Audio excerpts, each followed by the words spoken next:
Oui, bonjour. Moi, c'est Norbert Boussela Boluta, enseignant à Hope International School, titulaire de 5e. Nous commençons par la science anatomie. Nous avons étudié les vaisseaux sanguins. Les vaisseaux sanguins sont des tuyaux ou des câbles qui sont dans notre corps. Ils permettent la canalisation ou la circulation du sang dans notre corps. Tous les vaisseaux sanguins ne sont pas les mêmes. Ils sont répartis à 3 groupes. Le premier s'appelle les artères. Le deuxième, le veine. Et le troisième, le capillaire. Les artères, les veines, les capillaires, tous ne jouent pas le même rôle. Quel rôle jouent les artères dans notre organisme? Les artères sont des tuyaux, comme nous venons de le dire, qui prennent le sang du cœur vers les organes du corps. Et les veines, à leur tour, jouent un autre rôle de prendre le sang des organes pour le ramener vers le cœur. Enfin, les capillaires, ce sont des vaisseaux qui sont plus petits. Ils sont en train de relier les artères et les veines aux organes du corps qui sont plus petits.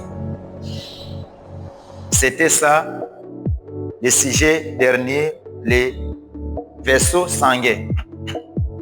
Mais aujourd'hui, maintenant, nous abordons un autre sujet, toujours relatif à l'appareil circulatoire, s'agissant des constituants du sang. Le sang, apparemment, nous le voyons portant la couleur rouge, mais il a en lui des petits composants. Il est constitué de plusieurs éléments.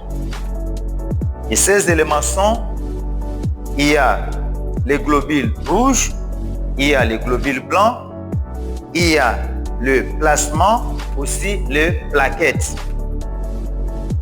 Et chacun de ces éléments, comme nous venons de le dire, est en train de jouer son rôle différemment de l'autre. Nous prenons les globules blancs, les globules rouges plutôt, commençons par les globules rouges. Que font-ils dans l'organisme? Ce sont les globules rouges qui transportent l'oxygène vers tous les organes du corps. Aussi, ils jouent le rôle de colorer le sang pour lui donner la couleur qu'il porte. Après les globules rouges, nous prenons les globules blancs. Les globules blancs jouent le rôle de lutter contre les microbes. Parfois, on se sent mal, il y a un peu de malaise, mais sans toutefois prendre un produit pharmaceutique, à un moment donné, on se sent un peu soulagé. Cela est dû grâce au rôle que jouent les globules blancs dans notre organisme. Après le globule blanc, il y a ce que nous appelons le plasma. Alors, le plasma, c'est un liquide blanc. Alors, ce liquide blanc, qu'est-ce qu'il fait? C'est le plasma qui transporte les nutriments. Donc, les aliments que nous consommons, après la transformation dans l'organisme, ils deviennent ce que nous appelons nutriments. Parce que les aliments que nous consommons ne passent pas directement dans tous les organes du corps. C'est après avoir subi plusieurs modifications qu'ils deviennent ce que nous appelons nutriments. Et ce sont les nutriments qui pénètrent presque tous les organes du corps.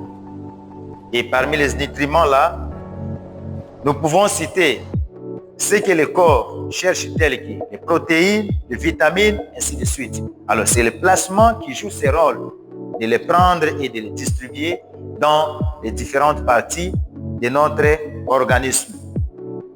Après le plasma, il y a aussi ce que nous appelons le plaquette. Alors, que font les plaquettes? Les plaquettes, à leur tour, permettent la coagulation de sang dans l'organisme et dans quel cas. Une fois qu'on est blessé, il peut y avoir saignement du sang et à un moment donné, le sang ne va plus continuer à couler. À un moment donné, ça va se sécher. Et c'est ça le rôle que jouent les plaquettes dans le corps. Donc, ça facilite.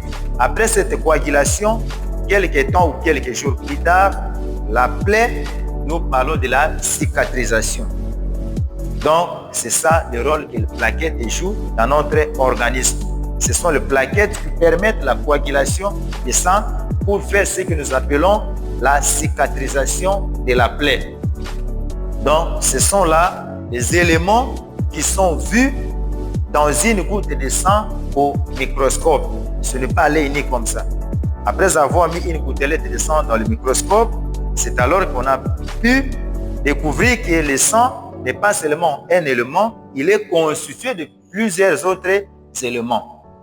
Donc, c'est ça, ce sont là donc les constituants du sang.